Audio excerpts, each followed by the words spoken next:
Hello guys, कैसे हैं आप लोग। मेरा नाम है सार्थक और आपको मैं ले जाना चाहता हूँ एक बहुत ही ब्यूटीफुल और एजुकेशनल जर्नी पे, जिसका नाम है journey to business studies.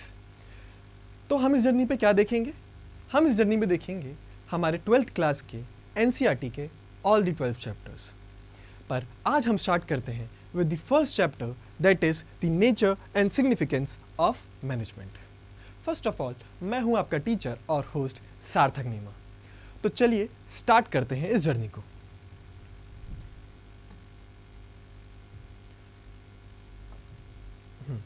First of all, हम देखते हैं कि हम इस जर्नी में या इस सफर में क्या क्या देखेंगे। तो हम स्टार्ट करेंगे चैप्टर 1 के साथ, और चैप्टर 1 में हम इन डेस्टिनेशन पे विजिट करेंगे, या कह सकते हैं हम इन चीज़ों को पढ़ेंगे। तो first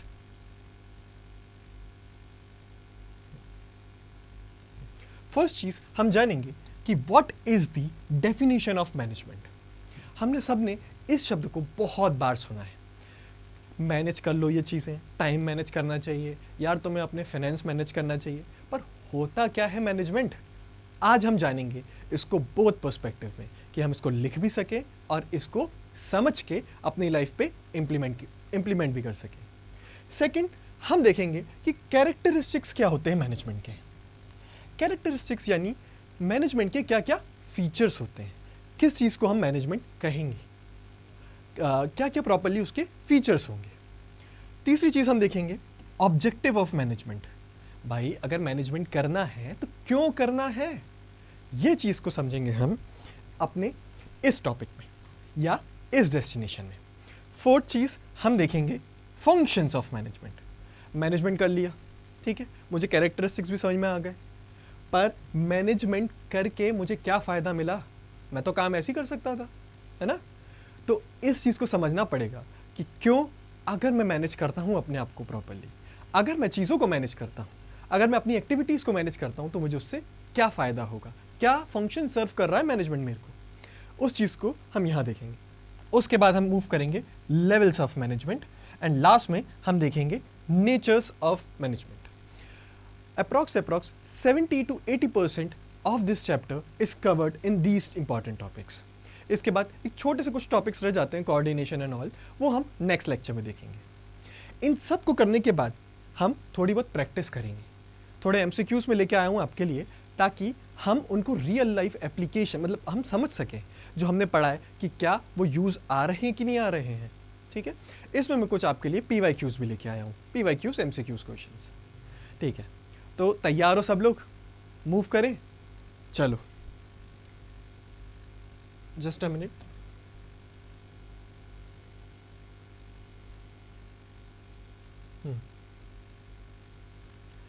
first and the most important thing is definition of management. तो मैनेजमेंट की डेफिनेशन देखने से पहले इसको हम समझते हैं, और समझे कैसे? एक एग्जाम्पल के थ्रू समझते हैं। मान लेते हैं कि आप और आपके 8-10 दोस्तों ने डिसाइड किया कि यार एक ट्रिप पे चलते हैं, इंडिया के अंदर ही ट्रिप मनाएंगे, ठीक है। तो ट्रिप पे चलते हैं, पर अभी अभी बोर्ड्स एग्ज़ाम हुए हैं, अभी अभी आपके 11th के एग्ज़ाम खत्म हुए हैं, और अब तो बोर्ड ही है। तो इससे पहले कि बोर्ड का प्रेशर मिले, हम एक ट्रिप मनाने जाते हैं। आप सोचिए, क्या मैंने सिर्फ सोचा या मेरे दोस्तों ने सोचा और ट्रिप प्लान हो गई? Definitely not. हम में से किसी एक को ये रिस्पॉन्सिबिलिटी लेनी पड़ेगी कि वो हमारी पूरी ट्रिप को प्रॉपर्ली मैनेज करे। यानी कि एक इंसान होगा जो प्रॉपर्ली प्लानिंग बनाएगा कि हम कब से कम जाएंगे, कितना टाइम ड्यूरेशन होगा, कहाँ कहाँ विजिट किया जा सकता है, ठीक है, कितना पैसा लगेगा, हर एक इंडिविजुअल कितना कंट्रीब्यूट करेगा, ठीक है। और इसके बाद कुछ तो दोस्त होते ही हैं जो आसानी से नहीं मानते, तो उनको बार बार कॉल करके मनाने का काम भी तो वही इंसान करेगा। और मान लेते हैं कि अगर कुछ चेंजेस आती हैं, तो उस चीज़ को प्रॉपर्ली इंप्लीमेंट करने का काम भी उसी बंदे में आएगा, उसी बंदे के अंडर आएगा। एक हो सकता है या बहुत सारे हो सकते हैं। तो जो आपका दोस्त है, मान लेते हैं आप ही, अगर आप ये सब काम कर रहे हैं, यानी ये डिसाइड कर रहे हैं कि आप कहाँ जाएंगे, आप कितने दिन की ट्रिप करेंगे, कितना पैसा खर्च होगा, कौन से होटल में रुकेंगे, क्या आपकी डेस्टिनेशंस होंगी, अगर ये सब आप प्लान कर रहे हैं, तो आप इस ग्रुप के हुए मैनेजर। बधाई आपको, ठीक है। तो चलिए, अब देखो, ये एग्जाम्पल समझने के लिए तो अच्छा है, पर ये ज़्यादा काम नहीं आएगा। क्यों काम नहीं आएगा? क्योंकि यार इसको लिख नहीं पाऊंगा। तो चलो अब हम मार्क्स के कॉन्टेक्स्ट में कुछ देख लेते हैं, यानी समझ लेते हैं कि मैनेजमेंट होता क्या है bye it's definition. So management is a process of getting things done with the aim of achieving goal effectively and efficiently। मतलब क्या हुआ? मतलब हुआ कि मैनेजमेंट एक प्रोसेस है, ठीक है, यानी मल्टीपल स्टेजेस है, जिसमें हम कुछ एक काम कर रहे होते हैं, यानी ट्रिप ऑर्गेनाइज कर रहे होते हैं, अगर एग्जांपल लेके चलें, ठीक है, कुछ एक काम कर रहे होते हैं जिसमें हमारा काम एफिशिएंटली हो और इफेक्टिवली हो और एफिशिएंटली हो। अब एक बात आप हमेशा याद रखो कि कुछ चीज़ें कीवर्ड्स होती हैं, ठीक है, कुछ वर्ड्स बहुत इंपॉर्टेंट होते हैं और ये आपकी डेफिनेशन में या मीनिंग में होने ही चाहिए। तो ये 3 जो हैं ये आपके कीवर्ड्स हैं। अगर आप ये ड्रॉप करके आओगे अपने एग्जामिनेशन शीट में, व्हाट इज मैनेजमेंट आया और आपने एक अच्छी डेफिनेशन लिखी, पर ये 3 कीवर्ड्स मिसिंग हो गए, ये 3 कीवर्ड्स आपने छोड़ दी, तो समझ लेना आपके मार्क्स कट के रहेंगे, ठीक है। तो अब हम देख लेते हैं कि प्रोसेस इफेक्टिवली एफिशिएंटली होता क्या है। प्रोसेस समझते हैं। Process is the primary function और activity where we plan, we organize, we carry out staffing, we carry out directing and controlling of peoples. It is performed to getting the things done. काफ़ी technical हो गया, simple language में समझते हैं with the example of shirt, ठीक है। अब shirt किससे बनती है? कॉटन की शर्ट कॉटन बॉल से। पर क्या मैं कॉटन की बॉल लेके आऊँ, गीली गीली हूँ करूँ और वो शर्ट बन जाएगा? नहीं। तो उसके लिए हमें क्या करना पड़ेगा? हमें एक प्रोसेस फॉलो करनी पड़ेगी।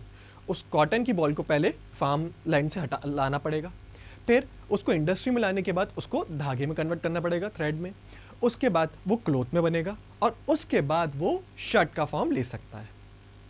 ये जो मल्टीपल स्टेजेस हमने देखी कॉटन बॉल से शर्ट बनने तक, इसको हम बोलेंगे प्रोसेस, कि कैसे कॉटन बॉल मल्टीपल स्टेजेस से पास हुआ ताकि वो एक शर्ट में कन्वर्ट हो गया। वैसे ही मैनेजमेंट में हम क्या करते हैं? मैनेजमेंट सबसे पहले हम प्लान बनाते हैं। फॉर एग्जाम्पल, तुम और तुम्हारे दोस्तों ने मिलके प्लान बनाया कि यार ट्रिप पे चलते हैं। सेकंड, ऑर्गेनाइज करते हैं, एक दूसरे को फ़ोन लगा के, भाई तू चल रहा है ना, आखिरी समय पे प्लान कैंसिल नहीं होना चाहिए, ठीक है, और कौन सी जगह पे जाएंगे वो फिक्स कर लेते हैं, ठीक है, कि भाई मनाली जाएंगे, गोवा जाएंगे, कहाँ जाएंगे, ठीक है, कितने का खर्चा आ रहा है। तो पूरा ऑर्गेनाइजेशन वाला काम, खर्चा कितना आ रहा है, कितने लोग जा रहे हैं, कितने दिन की ट्रिप होगी, कहाँ जा रहे हैं, उन सब चीज़ों को ऑर्गेनाइजेशन में कर लेते हैं। अब इसके बाद क्या करते हैं? स्टाफिंग। हर एक इंडिविजुअल को एक एक काम दे देते हैं। 8-10 का ग्रुप है, एक को काम दे दिया कि भाई तू पैसे संभालेगा, कि यार मतलब सारे खर्चे तू देखेगा, ठीक है, मतलब हम लोग सब कंट्रीब्यूट कर देंगे, पर तेरे पे होगा कि भाई होटल का कितना खर्चा है, खाने का कितना खर्चा है, वो तो पूरा देखेगा। एक पूरे बैग्स और लगेजेस का ध्यान देगा, एक देखेगा कि बाकी सब लोग टाइमली आ रहे हैं कि नहीं आ रहे हैं। पता चला आप लोग घूमने निकल गए, 2 आपके होटल में रह गए दोस्त, रोना गाना मचा देंगे, है ना। वैसे ही, और फिर फाइनली डायरेक्टिंग, मोटिवेट करना, यानी सिंपली कुछ दोस्त होंगे आपके जो शुरुआत पहले दिन तो बोलेंगे अभी अभी चलते हैं भाई, और जैसे ही ट्रिप फाइनली जाने को तैयार होगी, क्या बोल देंगे? भाई घर पे आ गया काम, अपन नहीं जा पाएंगे, अपन नेक्स्ट टाइम चलते, तुम लोग जाओ। तो ऐसे लोगों को आपको बार बार मोटिवेट करना पड़ता है कि यार प्लीज़ चल यार, 12th ही तो है, 12th आने वाली है, फिर इसके बाद ना अब तू मिलेगा मुझसे, ना मैं तुझसे मिलूंगा, है ना। तो इमोशनल बातें हो गई, बट ठीक है। चलो लास्टली कंट्रोलिंग, कि कुछ ऐसे दोस्त होते हैं जो उल्टे काम करने निकल जाते हैं कि आज तो पीक पर जाएंगे माउंटेन की, तो ऐसे लोगों को भी कंट्रोल करना पड़ता है कि भाई ज़्यादा ऊपर नहीं जाना है, हमें ध्यान भी रखना है अपना, ठीक है। सो मैनेजमेंट में हम ये मल्टीपल चीज़ें करते हैं इन अ ऑर्डर। तो सबसे पहले प्लान करेंगे, ऑर्गेनाइज करेंगे, फिर लोगों को स्टाफिंग करेंगे, फिर डायरेक्टिंग एंड देन कंट्रोलिंग, इसको बोलेंगे प्रोसेस। देन इफेक्टिवनेस, ठीक है। Effectiveness is completing activities so that organisation goals are successfully attend, ठीक है, इन अ फिक्स्ड टाइम ठीक है, ये इंपॉर्टेंट है। टाइम का कंपोनेंट इसके लिए इंपॉर्टेंट है इफेक्टिवनेस में। तो इसको इस तरीके से समझते हैं कि अगर आप प्लान करते रह गए, ठीक है, आप लोग और ट्रिप पे नहीं जा पाए गर्मियों की छुट्टी में या अभी, तो फिर तो आप नहीं जा पाओगे क्योंकि फिर बोर्ड में बिजी हो जाओगे। तो हमें हर चीज़ को टाइमली वे में करना पड़ता है, ठीक है, हर काम को। वैसे ही ऑर्गेनाइजेशन यानी कंपनीज को भी ये ऑब्जेक्टिव रहता है कि वो अपने प्रोडक्ट्स को टाइमली मार्केट में लाएं, वो अपने प्रोडक्ट्स को टाइमली लॉन्च करें, ठीक है। सो अगर वो काम with in a fix period of time in the timely manner, मतलब इन दी फिक्स्ड टाइम पीरियड में कर पा रहे हैं, तो उसको हम बोलेंगे इफेक्टिवनेस, ठीक है। आप इसको और हिंट कर सकते हो, मतलब एक तरीके से हिंट ले सकते हो कि इसमें आता है टी से आप इसको ले सकते हो कि it is associated with time, that is doing the thing in the fixed duration. Then efficiency, ठीक है, efficiency is achieving the highest output with minimum resources and cost. Cost is the central component. For example, अब अगर आप trip पे जा रहे हैं, ठीक है, तो बिकॉज हम सब बच्चे हैं, तो हद से हद कितने का खर्चा होना चाहिए, 10, 12,000, 15,000, ठीक है। अगर इससे ज़्यादा एक्सीड होता है तो डेफिनेटली आपके आधे दोस्त बोल देंगे कि हम तो नहीं जा रहे हैं, हमें कैंसिल कर दो। सो पर अगर आपने विद इन बजट लिमिट, मतलब विद इन बजट अपनी ट्रिप प्लान कर ली, तो सब एन होंगे। वैसे ही कंपनीज के साथ होता है कि उनको भी अपने कॉस्ट को मेंटेन करके रखना पड़ता है कि फॉर एग्जांपल 5 रुपए की लेस बना रहे हैं पर खर्चा 10 रुपए का आ गया, तो कोई मतलब का रहा नहीं, क्योंकि प्रॉफिट कमाना है। 5 रुपए की लेस है तो कम से कम 3 रुपए में, 4 रुपए में तो बने, है ना। तो efficiency is doing the things in the doing the things while achieving a highest output, ठीक है, and with minimum resources and cost, ठीक है। आप इसको हिंट कैसे मान सकते हो, इसमें आता है सी, इसमें 2 बार सी आता है, ठीक है, तो second C equals to cost, ठीक है। I guess the definition of management is completely clear, अब कोई डाउट नहीं रह गया होगा, ठीक है। चलो नेक्स्ट टॉपिक पे चलते हैं, just a minute.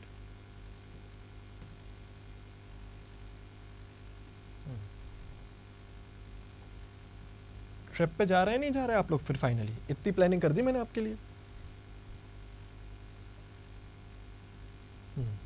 Just a minute, बस ये हो गया।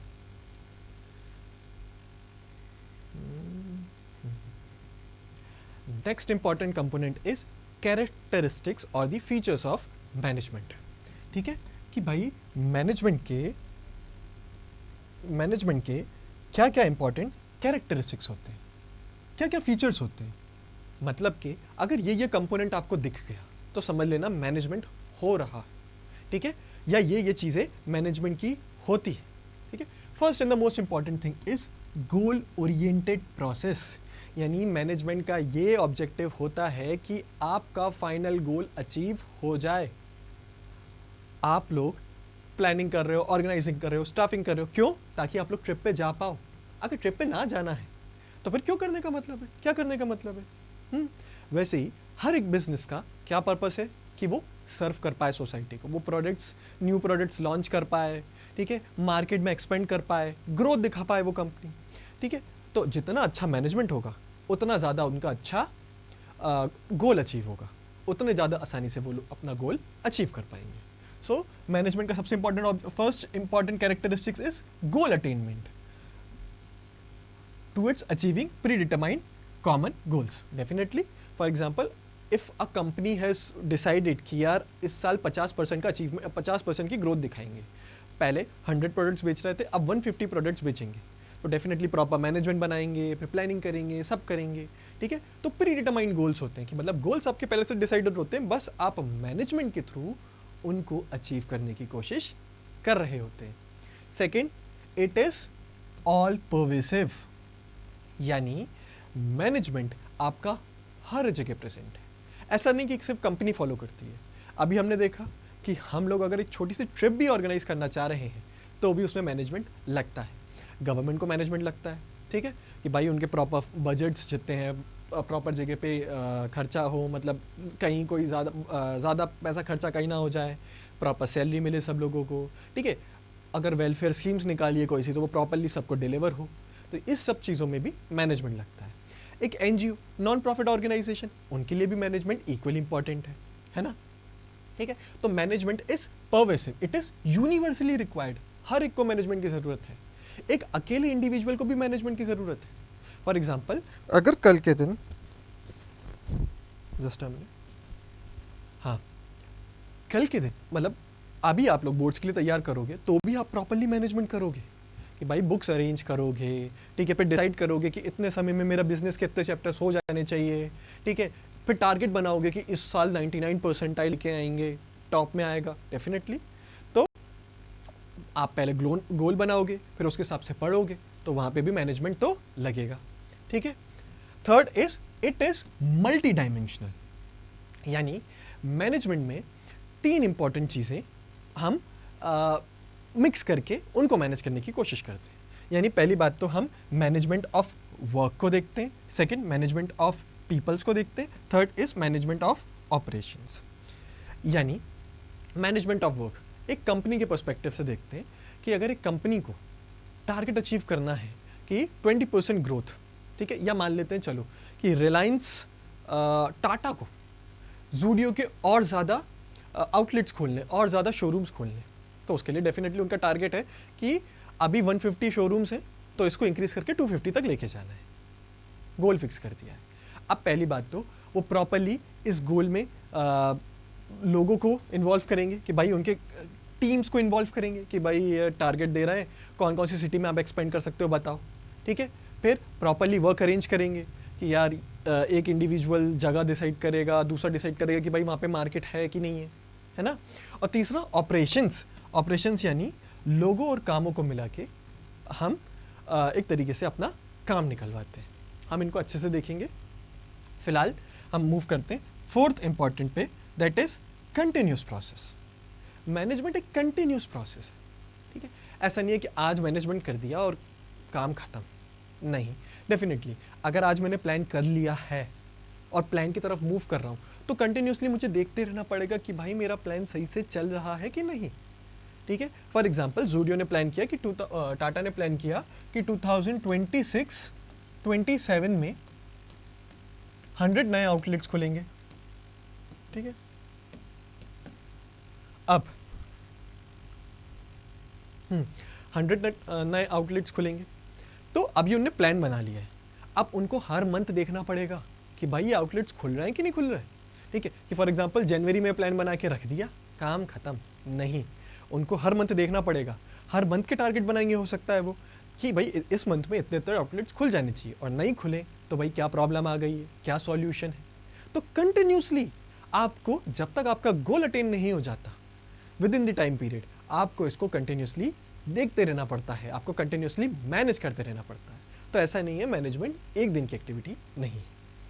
Next is management is group activity, ठीक है। अगर आप ट्रिप पे जा रहे हो तो एक इंडिविजुअल तो पूरा प्लान नहीं कर सकता, 2-3 इंडिविजुअल्स को तो साथ में आना ही पड़ेगा। वैसे एक कंपनी एक इंडिविजुअल के दम पे नहीं चल सकती है, ठीक है। बॉस को अपने जूनियर्स पे डिपेंड होना पड़ेगा, ठीक है। बहुत सारे जितने भी लेबर्स हैं, वर्कर्स हैं, वो सब साथ में मिलके काम करते हैं ताकि मैनेजमेंट प्रॉपरली हो सके और प्रॉपरली मैनेजमेंट के गोल्स अचीव हो सके, ठीक है। So it consist of diverse individual, एक अकेले की बस की नहीं है, बहुत सारे लोग साथ में आते हैं, ठीक है। It fosters team work, it coordinates individual efforts, ठीक है। Next important thing is management is dynamic function. Dynamic यानी चेंजिंग, मतलब हमें with the change in situation change करना पड़ता है। For example during the time period of कोविड-19 बहुत सारी कोचिंग्स जो ऑफलाइन चल रही थी उनको एकदम से शिफ्ट होना पड़ा ऑनलाइन पे। क्यों? क्योंकि भाई ऑफलाइन की डिमांड एक तरीके से ख़त्म ही हो गई जब स्टूडेंट्स निकल नहीं सकते, है ना। तो आपको सिचुएशन टू सिचुएशन चेंज करते रहना पड़ता है। अगर गवर्नमेंट पॉलिसीज़ चेंज हो जाए, ठीक है, अगर लेबर्स आपके एकदम से छोड़ दें, तो depending upon the situation management को हमेशा अडेप्ट करते रहना पड़ता है चेंजिंग सिचुएशन, ठीक है। तो management is constantly adept to its goal which can be because of the external social economic और पॉलिटिकल फैक्टर्स, ठीक है। मतलब बाहर की कोई ऐसी भी चेंज आ जाए उसके कारण हमें मैनेजमेंट को अडॉप्ट या अडेप्ट करते रहना पड़ता है। Next important is manageable is intangible, ठीक है।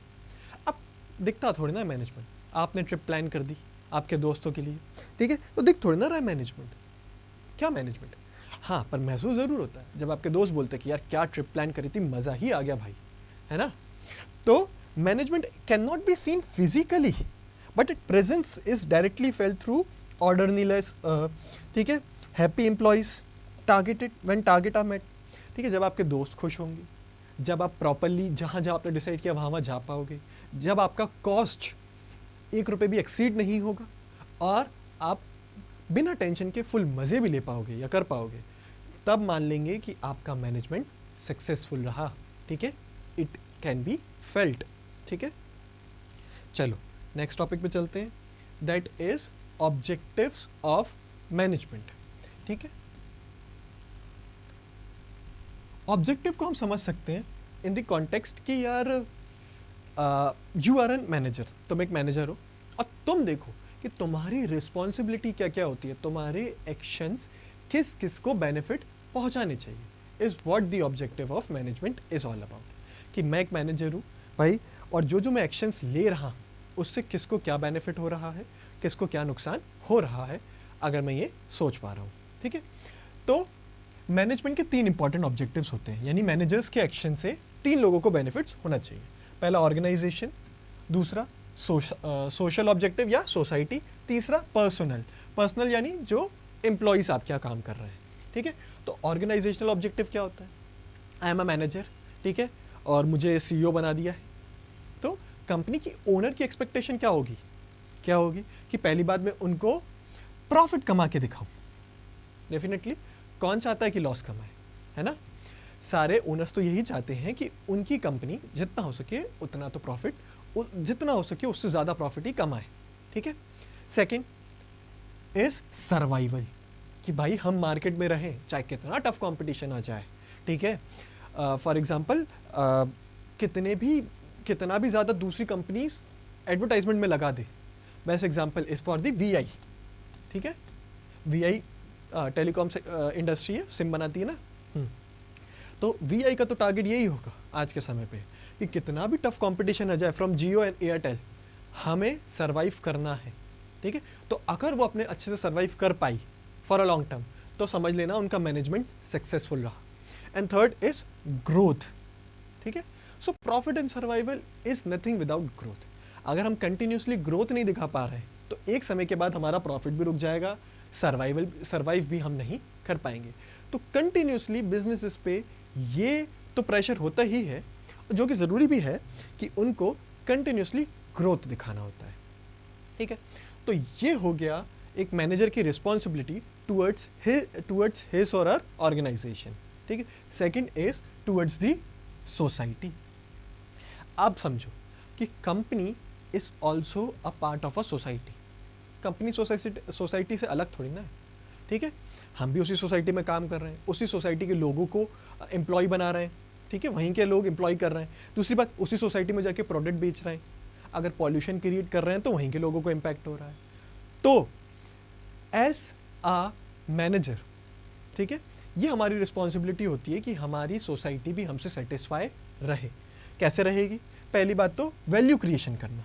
वैल्यू क्रिएशन कैसे करना? यानी इकोनॉमिक बेनिफिट्स पहुंचाना, लोगों को अच्छे प्रोडक्ट्स देना, ठीक है, लोगों को अच्छी सर्विसेज देना, लोगों को जितना हो सके उतनी एम्प्लॉयमेंट अपॉर्चुनिटी देना, हो सके तो अदर बेनिफिट्स भी देना, is the value creation. Second, eco friendly और इन्वायरमेंटल बेनिफिट्स, यानी हम हमारे काम करते समय ज़्यादा इन्वायरमेंट को नुकसान ना पहुंचाएं, ऐसी चीज़ें बनाएं जो इन्वायरमेंट के लिए बेनिफिशियल हो, ज़्यादा नुकसानदायक ना हो हमारे इन्वायरमेंट के लिए, ठीक है।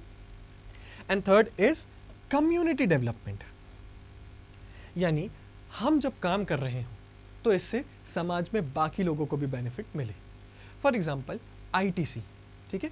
आईटीसी, जब क्लासमेट की आप नोटबुक्स खरीदते हो तो आईटीसी उसमें से कुछ कंट्रीब्यूट करता है वीकर सेक्शन के चिल्ड्रंस को पढ़ाने के लिए, ठीक है। वहीं रिलायंस वन तारा बना रहा है, इन्वायरमेंटल बेनिफिट भी है, साथ साथ कम्युनिटी बेनिफिट भी है कि भैया ग्रीनरी अगर कर रहे हैं वो, तो उससे ऑक्सीजन अच्छा होगा, उससे हमारी हेल्थ भी इंप्रूव होगी।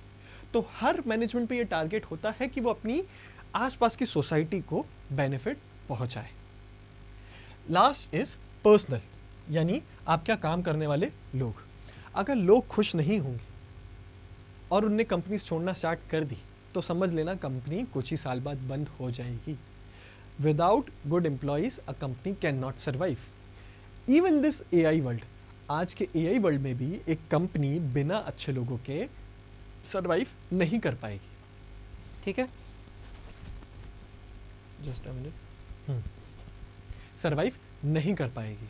सो हमारा क्या एक मैनेजर का क्या ऑब्जेक्टिव या रिस्पॉन्सिबिलिटी होती है? पहली बात, फाइनेंशियल नीड्स, यानी प्रॉपर सैलरी दे उन्हें, ठीक है। सैलरी में जितना वो काम कर रहे हैं उतना उनको सैलरी मिलना चाहिए, जितना वो डिजर्व कर रहे हैं उतने उनको बेनिफिट्स मिलने चाहिए। दूसरे बेनिफिट्स मिले, for example time to time bonus मिले, ठीक है, इंश्योरेंस कवरेज मिले, ठीक है, पेंशन बेनिफिट्स मिले, जितना हो सके उतना best services with in the companies की रीच में प्रोवाइड करना चाहिए, पहला तो।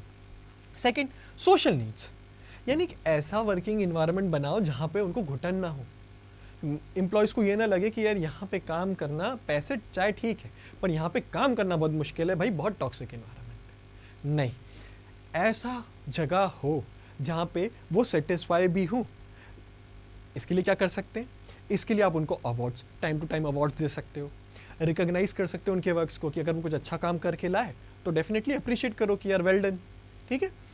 तो it can be peer recognition, respect मिलना चाहिए, ठीक है। मतलब काफ़ी, इवन दो आप मैनेजर हैं, आप उनके ऊपर हैं, ठीक है, पोजीशन में आप उनसे ऊपर हैं, इवन देन आप उन पर बेफालतू का चिल्ला नहीं सकते, ठीक है, इवन चिल्ला ही नहीं सकते, प्यार से बात करनी होती है। Last important is growth need, ठीक है, कि टाइम टू टाइम प्रमोशन मिलता रहे, सैलरी इंक्रीमेंट हो, ठीक है, वही तो चाहिए एक एम्प्लॉय को, और किस मामले में, इसी में तो खुश हो जाता है ना। चलो, next is functions of management, ठीक है। सो ऐसे तो हम ये अलग अलग लिखे हुए हैं, पर अगर आप लोगों को पता होगा कि ये आपके 5 चैप्टर्स ही हैं आउट ऑफ 12 चैप्टर्स, ठीक है। ये जो नाम है ये 5 डिफरेंट चैप्टर्स हैं, तो उधर हम इन को ज़्यादा अच्छे से पढ़ेंगे। यहाँ पे हम सिर्फ डेफिनेशन देख लेते हैं, और अराउंड ये 5 चैप्टर्स आपके 30 मार्क्स होल्ड करते हैं, ठीक है। बहुत ही बड़ा चंक है मतलब इनके पास, है ना। चलो देखते हैं what are the functions of management, ठीक है। चलो, फर्स्ट हमने एट द टाइम ऑफ जब हम डिस्कस कर रहे थे कि ट्रिप पे जाना है, तब हमने ये सारे फंक्शंस को देखा था। एक बार और देख लेते हैं। First function is planning, proper planning करना कि यार जैसे ट्रिप पे जाने वाला था वैसे ही कंपनी के पर्सपेक्टिव से देखते हैं कि ज़ूडियो ने प्लान किया, वही वाला एग्जांपल लेते हैं। ज़ूडियो ने प्लान किया कि 100 नए आउटलेट्स होने चाहिए, तो प्लानिंग तो ये है कि भाई 100 नए आउटलेट्स होंगे, टीयर 2 टीयर 3 सिटीज़ यानी Bhopal type cities, Indore type cities को टारगेट करेंगे, ठीक है, और छोटी सिटीज़ हो सके तो और ज़्यादा पॉसिबल, ठीक है। ठीक है, तो पहली बात तो प्लान बना लिया, प्रॉपर प्लान बना लिया कि यार इतने टाइम ड्यूरेशन तक 2026-27 एक साल के टाइम ड्यूरेशन में हम 100 नए आउटलेट्स खोलेंगे, टीयर 2 टीयर 3 सिटीज़ को टारगेट करेंगे और अपने प्रोडक्ट्स में ज़्यादा वैरायटी लाएंगे। ये प्लानिंग बन चुका है, बढ़िया प्लान है। पर अगर ये प्लान एग्जीक्यूट ना हो पाए, ग्राउंड लेवल पे ना आ पाए, तो किस काम का ये प्लान? तो उसके लिए बाकी स्टेजेस है। सेकेंड इज ऑर्गेनाइजिंग, मतलब अब आउटलेट्स मुझे 100 खोलने हैं, कहाँ खोलने हैं, कैसी लोकेलिटी होनी चाहिए, क्या वहाँ पे मार्केट है कि नहीं है, ठीक है, ठीक है, कितना पैसा आएगा, कहाँ से वो पैसा लगेगा, ठीक है, प्रोडक्ट सप्लायर्स को बताना कि भाई हमें नए प्रोडक्ट्स चाहिए, ठीक है, अरेंज करना नए प्रोडक्ट्स, इन सब चीज़ों को हम ऑर्गेनाइजिंग में मानेंगे। फॉर एग्जांपल ड्यूटीज असाइन करना, भाई कुछ एक पूरी टीम दे दिया कि भाई तुम जाके पूरा भोपाल वाला सेक्टर संभालो, तुम जाके पूरा इंदौर वाला सेक्टर संभालो, है ना, डिफरेंट ड्यूटीज़ दे दी, ठीक है। अथॉरिटी स्टैब्लिश कर दी कि भाई एक इंडिविजुअल सबको देखेगा और टाइम टू टाइम वो रिपोर्ट्स लेता रहेगा, ठीक है।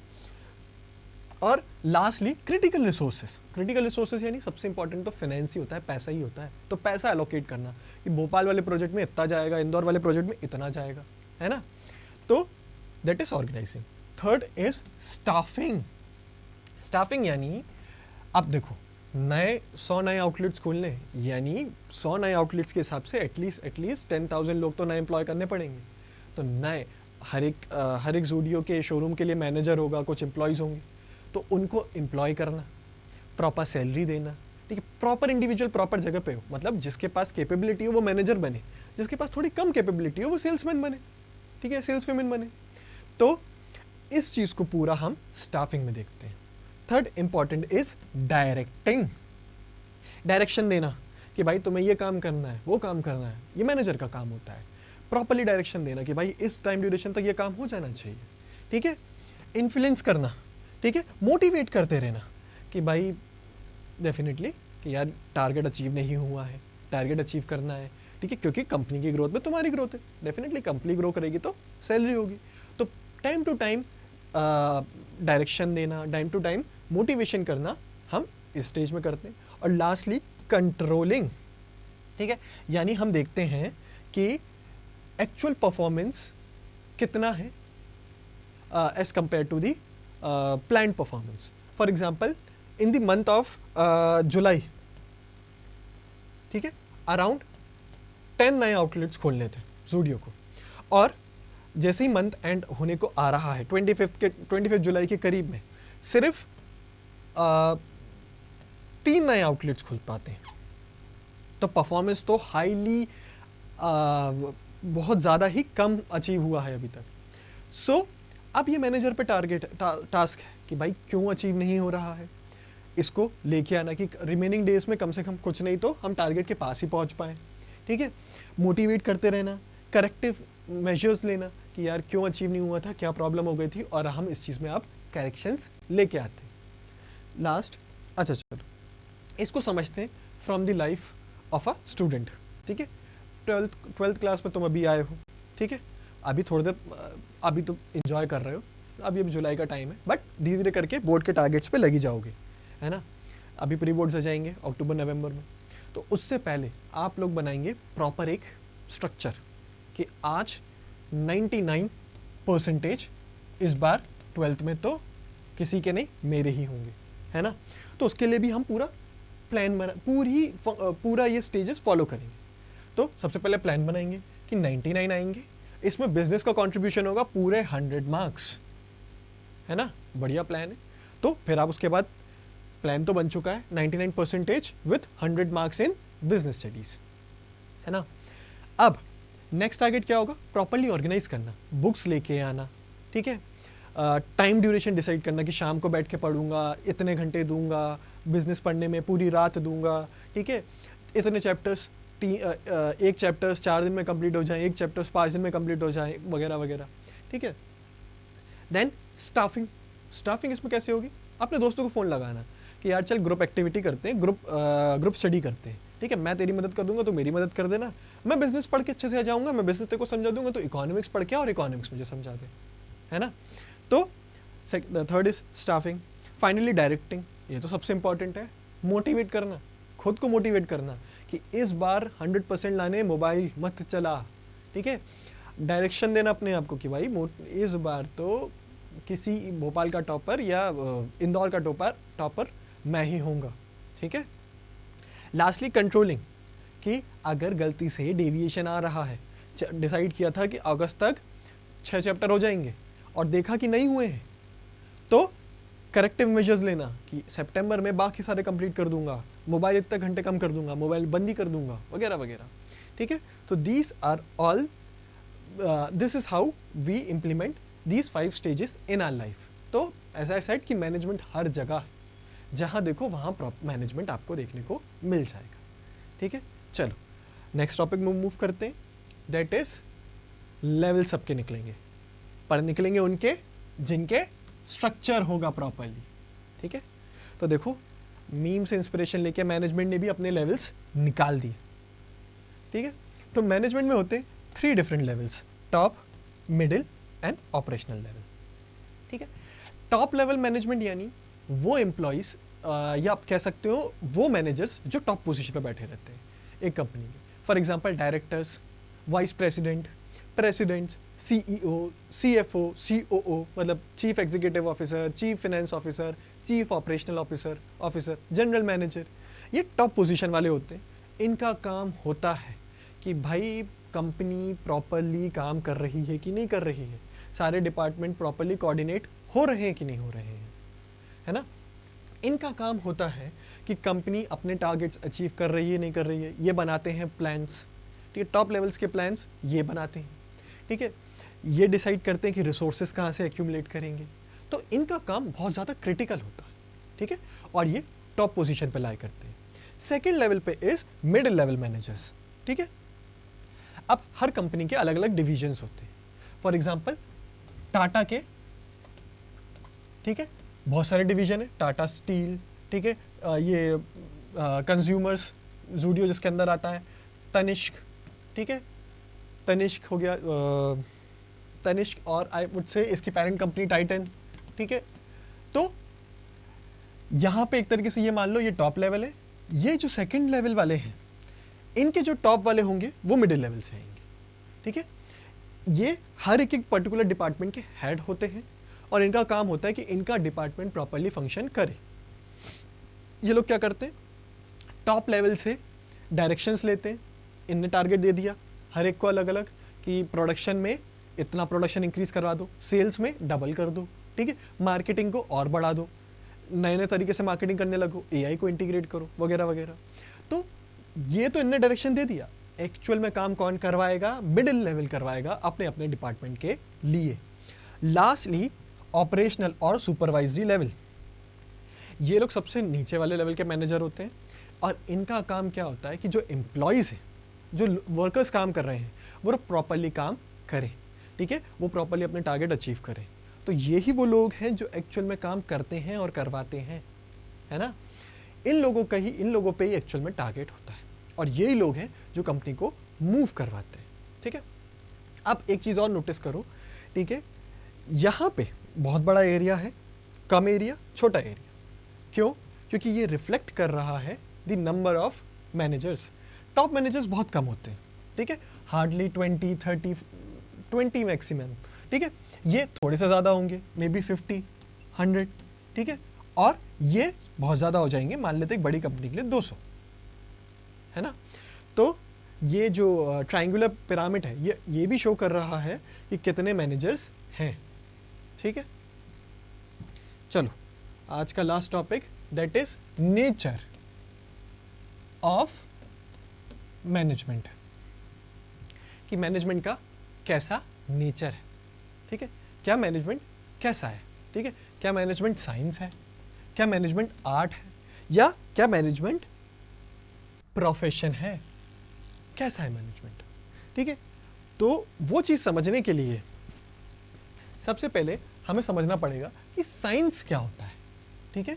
अगर हमें समझना है कि मैनेजमेंट साइंस है कि नहीं, तो उससे पहले हमें ये समझना पड़ेगा ना कि साइंस क्या है। तो चलो वो समझते हैं। तो साइंस क्या है? साइंस है एक systematic body of knowledge that is based on cause and effect relationship, ठीक है। सिस्टमेटिक बॉडी ऑफ नॉलेज समझते हैं पहले, यानी प्रॉपर प्रोसीजर है साइंस में, प्रॉपर डेफिनेशंस है जो यूनिवर्सली एक्सेप्टेड है। फॉर एग्जांपल ग्रेविटी की डेफिनेशन प्रॉपरली एक्सेप्टेड है, ठीक है। और कॉज एंड इफेक्ट रिलेशन पे, फॉर एग्जांपल अगर छत से कूदोगे तो नीचे ही आओगे ग्रेविटी के इम्पैक्ट में, और ये हर जगह सेम ही होगा, है ना। सो क्या systematic body of knowledge management में है? कह सकते हैं हाँ, यस इट इज, ठीक है। कैसे है? फॉर एग्जांपल मैनेजमेंट में बहुत सारे प्रिंसिपल्स हैं। आप अभी आने वाले चैप्टर्स में बहुत सारे नए नए थिंकर्स के नाम देखोगे, ठीक है। बहुत ब्यूरोक्रेसी भी पढ़ोगे, या बहुत सारे F.W. टेलर का नाम सुनोगे, हेनरी फ्योल का नाम देखोगे। तो इन सब का नाम आप जब सुनोगे तो आपको पता चलेगा कि मैनेजमेंट में प्रॉपर प्रिंसिपल्स है, प्रॉपर रूल्स है, ठीक है, प्रॉपर रूल्स एंड रेगुलेशंस, या आप कह सकते हैं प्रॉपर जैसे लॉज है, जो साइंस में लॉज होते हैं वो मैनेजमेंट में प्रेजेंट है। Second, principle based on experiment, ठीक है। For example principle based on experiment, gravity के लिए न्यूटन ने एक्सपेरिमेंट किया था, या हो गया था उसके सामने कि एप्पल नीचे गिरा था, ठीक है। या हम कह सकते हैं कि कंबशन का एक्सपेरिमेंट होता है कि अगर फॉर एग्जांपल अगर माचिस से हम माचिस की तीली को रब करेंगे वहाँ पे तो आग लगेगी, एक्सपेरिमेंटेशन है। तो साइंस में एक्सपेरिमेंटेशन पॉसिबल है, मोस्ट ऑफ द प्लेसेस में हम साइंस में एक्सपेरिमेंट कर सकते हैं। क्या मैनेजमेंट में भी कर सकते हैं? It is partially true, though it is written yes, but it is also partially true. क्यों? क्योंकि देखो मैनेजमेंट में एक्सपेरिमेंट्स किए जा सकते हैं, जैसे कि F.W. टेलर है, वो एक्सपेरिमेंट करता था। हम पढ़ेंगे टाइम वर्क, ठीक है, मोशन स्टडी, टाइम स्टडी, ठीक है, जिसमें वो देखता था स्टॉप वॉच लेके कि एक इंडिविजुअल एक टाइम पे कितना काम कर रहा है, तो एक्सपेरिमेंट वो करता था, ठीक है। पर एक्सपेरिमेंटेशन मैनेजमेंट में प्रॉपर पॉसिबल नहीं है, क्योंकि लेबर एक इंडिविजुअल टू इंडिविजुअल डिफर करता है, या एक individually different time to time differ करता है। फॉर एग्जाम्पल जब आपका मूड अच्छा होगा तब अच्छे से काम कर पाओगे, ठीक है, बट अगर मूड बेकार है तो उतने अच्छे से काम आप नहीं कर पाओगे, उतना अच्छा आउटपुट नहीं दे पाओगे, ठीक है। चलो इसको हम यस मान लेते हैं। नेक्स्ट इज यूनिवर्सल वैलिडिटी, ठीक है। Gravity, as I said, gravity का प्रिंसिपल सेम ही रहेगा। इंडिया में छत से कूदो, यूएसए से कूदो, यूरोप से कूदो या चाइना से कूदो, छत से अगर कूदोगे तो नीचे ही आओगे, हवा में नहीं उड़ जाओगे, ठीक है। तो अगर ग्रेविटी काम कर रही है तो आप नीचे ही आके गिरोगे, ठीक है। This is universally accepted. But management के प्रिंसिपल्स ऐसे नहीं होते, ठीक है। As I said, labour to labour, person to person, situation to situation depend करते हैं। फॉर एग्जाम्पल जब आप अच्छे मूड में होते हो तो तुम एक शर्ट बनाने की इंडस्ट्री में ऐसा वर्कर लगे हुए हो, और जब तुम अच्छे मूड में होते हो तो तुम 1 घंटे में 3 शर्ट्स बना देते हो। पर वहीं मूड ऑफ है, ब्रेकअप हो गया, ये घर में लड़ाई करके आ गए, तो 1 घंटे में हो सकता है 1 शर्ट भी तुमसे ना बने, ठीक है। तो even after same environment, same condition, हम वो काम नहीं कर पाएंगे। Next important, management is an art, ठीक है। सो पहले तो मैं देख लेते हैं मैनेजमेंट एज अ साइंस। अगर हम देखें तो इतना ज़्यादा अच्छा रिलेशन है नहीं मैनेजमेंट का, ठीक है। मतलब बोल सकते हैं कि पार्शियली साइंस है पर पार्शियली साइंस नहीं, ठीक है। अब हम आर्ट के नज़रिए से देखते हैं। आर्ट क्या हो गया? म्यूज़िक, ठीक है, डांस, पब्लिक स्पीकिंग, ड्रामा, ठीक है। मैं तो बहुत बेकार हूँ आर्ट में, डांस कर दूँ तो लोग घबरा जाए, और देखो आवाज़ से पता चल रहा होगा कि उतना अच्छा तो नहीं होऊंगा म्यूज़िक में, है ना, ठीक है। चलो कोई दिक्कत नहीं, मुझे ना गाने गा के दिखाना भी नहीं है, ठीक है। So management as an art, क्या मैनेजमेंट आर्ट जैसा है? ठीक है, तो उसके लिए पहले हम देखते हैं कि आर्ट के क्या क्या कैरेक्टरिस्टिक्स होंगे, यानी आर्ट किसको कहेंगे, ठीक है। तो पहली बात, आर्ट में भी थियोरेटिकल नॉलेज होती है, जो यहाँ पे है मोर और लेस सेम ही, ठीक है। प्रॉपर थ्योरी होती है। फॉर एग्जांपल अगर आप म्यूज़िक सीखने जाते हो, ठीक है, तो आपको पहले वो सारे गामा पा सीखना पड़ता है, उसके बाद फिर जो भी उनकी प्रोसेस होती होगी पूरा। डांस सीखने जाते हो तो प्रॉपर स्टेप्स फॉलो करनी पड़ती हैं, उसके बाद ही आपको डांस आता है। तो एक सिस्टमेटिक बॉडी ऑफ नॉलेज है वहाँ पे, ठीक है, थ्योरेटिकल नॉलेज है। अगर म्यूज़िक सीख रहे हो तो पहले आपको थोड़ी बहुत थ्योरी व्योरी पढ़ना पड़ेगी, डांस के साथ भी कुछ है, ठीक है, स्टेप्स के बारे में जानना पड़ेगा। वैसे मैनेजमेंट में है, मैनेजमेंट में भी आपको ये पूरा पढ़ना पड़ रहा है कि व्हाट इज़ मैनेजमेंट, प्लानिंग क्या होती है, ये क्या होता है, ठीक है। तो yes it is. Second, personalised application, ठीक है। एक डांसर सेम स्टेप सीखने के बाद दूसरी तरीके से उसको प्रेजेंट करेगा as compare to other dancer. 2 dancer हैं, उनको सेम स्टेप सिखाए, दोनों का आउटपुट बहुत ज़्यादा प्रोबेबिलिटी कि बिल्कुल एक दूसरे से मैच ना करे। कोई एक चीज़ एक अच्छा कर पाएगा, दूसरा दूसरी चीज़ अच्छा कर पाएगा। क्यों? क्योंकि पर्सनलाइज एप्लीकेशन है। उनके मतलब उनके हाथ के मूवमेंट्स अलग हो सकते हैं, ठीक है, उनका समझने का तरीका अलग हो सकता है, वो पर्टिकुलर स्टेप को अलग तरीके से सीखे होंगे दोनों, है ना। वैसे ही मैनेजर है, मैनेजर सिचुएशन टू सिचुएशन अलग तरीके से रिएक्ट करेंगे। फॉर एग्जांपल अगर एक एम्प्लॉय कंटिन्यूसली नहीं आ रहा है ऑफिस, है ना, तो 2 मैनेजर्स डिफरेंट तरीके से रिएक्ट करेंगे। मे भी पहला गुस्सा हो, दूसरा कंसर्न हो जाए, ठीक है, इट डिपेंड्स। तो पर्सनलाइज एप्लीकेशन है सारे, क्योंकि इंडिविजुअल्स अलग हैं तो उनकी नॉलेज भी अलग होगी। हम ये मान सकते हैं कि ये भी मैनेजमेंट में प्रेजेंट है। थर्ड इज प्रैक्टिस और क्रिएटिविटी। जितना ज़्यादा हम लोगों के साथ रहने लग जाते हैं उतनी ज़्यादा हमारी नॉलेज बढ़ जाती है ना, उनको लेके। वैसे ही डांस एंड ड्रामा के साथ है कि जितना ज़्यादा आप प्रैक्टिस करोगे उतना ज़्यादा अच्छे से गा पाओगे, उतने अच्छे से परफॉर्म कर पाओगे। वैसे ही मैनेजमेंट में जितना ज़्यादा आप उस कंपनी को दोगे, उस कंपनी में कंट्रीब्यूट करोगे, आप अपने जॉब पोजीशन के लिए कंट्रीब्यूट करोगे, उतना ज़्यादा अच्छा आपको आउटपुट मिलेगा। ठीक है, तो उतना ज़्यादा अच्छा आउटपुट मिलेगा। ये भी प्रेजेंट है। तो मैनेजमेंट इज़ एन आर्ट, कह सकते हैं कि yes management is an art. यहाँ पे पार्शली था, पर यहाँ पे तो कंप्लीटली सा लग रहा है। चलो एक बार देख लेते हैं कि जीता कौन, पर उससे पहले एक बार देख लेते हैं कि भाई प्रोफेशन के साथ क्या केस है। प्रोफेशन, ठीक है, प्रोफेशंस यानी जो कोई एक पर्टिकुलर डिग्री लेके बैठे हो। फॉर एग्जाम्पल डॉक्टर्स, ठीक है, अगर तुम लोग बाद में जाते हो, ऑप्ट करते हो तो सीए तुम लोग भी बन सकते हो। लॉयर्स, ये भी पॉसिबल है। ठीक है, तो ये लोग एक पर्टिकुलर फील्ड में स्टडी करके बैठे हैं और ये लोग एक पर्टिकुलर फील्ड की एक्सपर्टीज है। ठीक है, अब देखते हैं कैरेक्टरिस्टिक्स क्या है प्रोफेशन के। तो well defined body of knowledge है। ठीक है, मतलब प्रॉपर इंस्टीट्यूशंस हैं। फॉर एग्जांपल डॉक्टर्स के लिए मेडिकल इंस्टीट्यूट्स हैं, एम्स है, ठीक है, और बहुत सारे गवर्नमेंट कॉलेजेस, प्राइवेट कॉलेजेस हैं जो मेडिकल की स्टडी करवाते हैं। ठीक है, तो चलो well defined body of knowledge है, प्रॉपर बुक्स हैं, प्रॉपर करिकुलम है। क्या मैनेजमेंट में है? डेफिनेटली है, यस। ठीक है, क्यों? क्योंकि हमारे IIM है, प्रॉपर सिलेबस है। अभी आप 12th में मैनेजमेंट पढ़ रहे हो, ठीक है, तो बाद में तो पढ़ोगी, MBA करते हैं, BBA करते हैं, तो प्रॉपरली सिलेबस है। कैरेक्टरिस्टिक्स 1 मीट हो गया भाई। Second, restrictive entry. ठीक है, यानी कल के दिन मेरा मन हुआ कि भाई आज तो इलाज करूंगा, तो मैं नहीं बन सकता डॉक्टर। क्यों नहीं बन सकता? क्योंकि मेरे पास वो डिग्री नहीं है। मुझे पूरी MBBS की जर्नी ट्रैवल करनी पड़ेगी, यानी पहले मुझे नीट देना पड़ेगा, फिर एक कॉलेज में एडमिशन लेना पड़ेगा, 5 साल तक पढ़ना पड़ेगा। ठीक है, तो पूरा प्रोसेस को फॉलो करना पड़ेगा। इतना आसान नहीं है डॉक्टर बनना। ठीक है, तो या तो कोई एग्ज़ाम होता है, फॉर एग्जाम्पल CA बनने के लिए ICAI का पूरा अपन को 3 स्टेज का एग्ज़ाम निकालना पड़ता है। लॉयर में 3 साल या 5 साल का लॉ डिग्री पूरी कंप्लीट करनी पड़ती है। ठीक है, फिर उसके बाद BCI का एग्ज़ाम देना पड़ता है। BCI is bar council of India. क्या ये मैनेजमेंट में है? इट इज़ पार्शली, कि अगर आपने MBA कर लिया है, ठीक है, तो आप मैनेजर तो कहलाने के लायक हो। पर एक इंडिविजुअल जिसने मैनेजमेंट नहीं पढ़ा है पर उसको मैनेज करना आता है, वो भी मैनेजर बन जाएगा। आपको बस वो स्किल्स आने चाहिए। आपके पास डिग्री हो ना हो उससे कोई फर्क नहीं पड़ता। तो it is partially. Third is professional associations.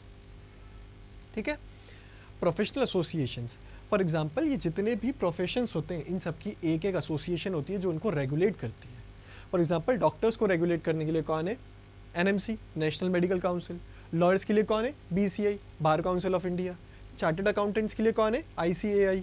ठीक है, पर मैनेजमेंट में है, मैनेजमेंट में कुछ ऑर्गेनाइजेशंस काम कर रही हैं, पर वो एक तरीके से सारे मैनेजर्स को कंट्रोल नहीं कर सकती। तो मैनेजमेंट में ये नहीं है। ठीक है, सो इट इज़ पार्शली और इवन नो, यहाँ पे तो नहीं हुआ। Ethical code of conduct. ठीक है, तो जैसे ही आपकी डिग्री, डॉक्टर्स की डिग्री कंप्लीट होती है, तो आपको एक ओथ लेनी पड़ती है। इंडिया में चारवाक ओथ बोला जाता है। ठीक है, चारवाक एंशिएंट हिस्ट्री में हम पढ़ते हैं, बहुत बड़े डॉक्टर थे, सिंपल। तो हमें चारवाक ओथ लेनी पड़ती है। फिर हमें कुछ एथिक्स फॉलो करना पड़ता है जो NMC ने बनाए होते हैं, कि भाई पेशेंट्स की आप मदद करोगे, ठीक है, उनको सही सही इंफॉर्मेशन दोगे वगैरह वगैरह।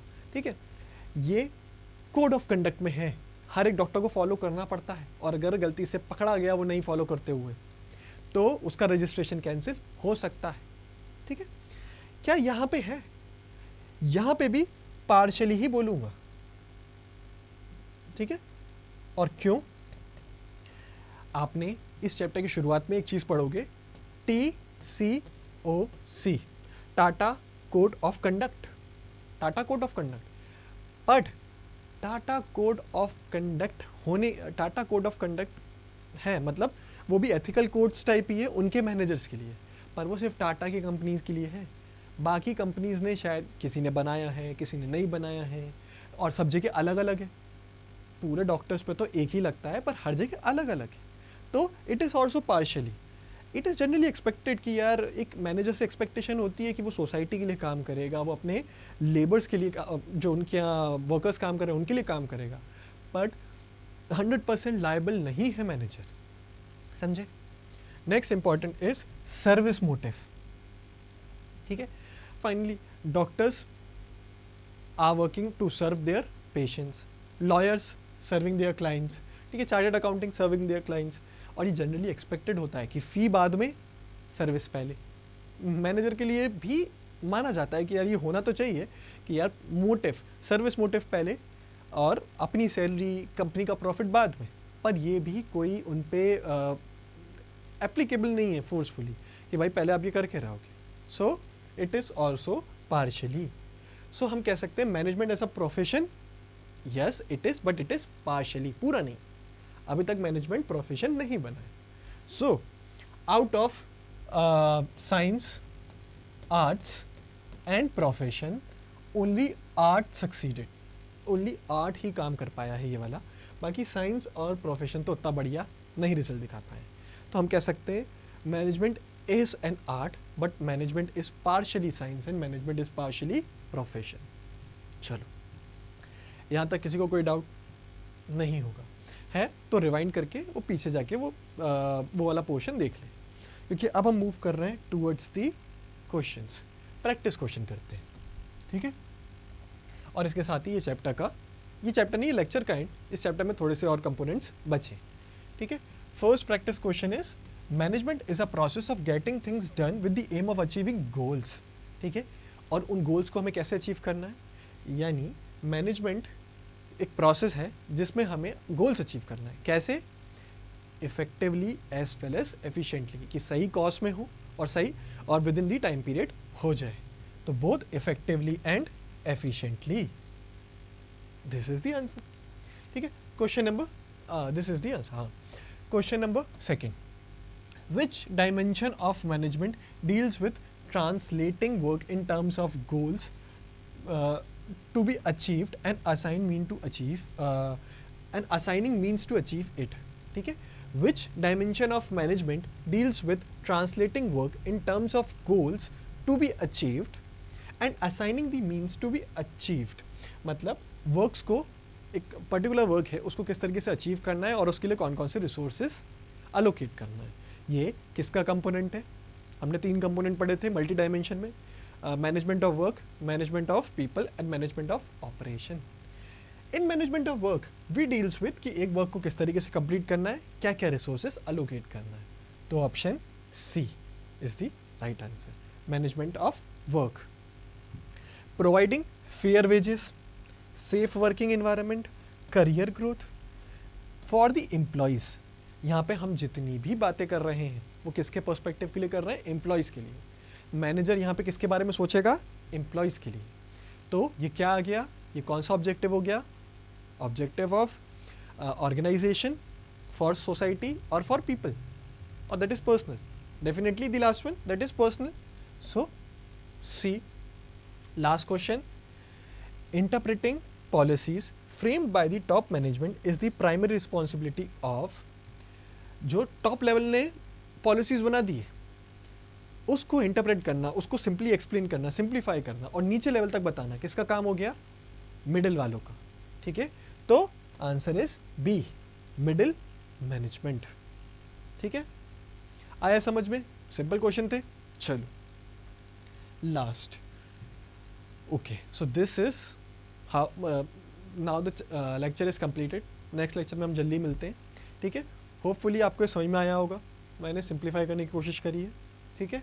Lastly, success in business is requires training, discipline and hard work, just like success in education. Education में अगर सक्सेस चाहिए तो आपको प्रॉपरली ट्रेनिंग करनी पड़ेगी. ट्रेनिंग मतलब अपने प्रॉपरली आपको रिवाइज करना पड़ेगा, नोट सही से बनाने पड़ेंगे, ठीक है. मॉक टेस्ट देने पड़ेंगे, प्री बोर्ड्स को सीरियस लेना पड़ेगा, ठीक है. डिसिप्लिन में होके पढ़ना पड़ेगा. 99% चाहिए भाई, और उसके लिए चाहिए तो हर दिन पढ़ना है, ठीक है. और डेफिनेटली हार्ड वर्क का तो फिर कोई सब्स्टिट्यूट है ही नहीं, ठीक है. चलो, thank you, all the best.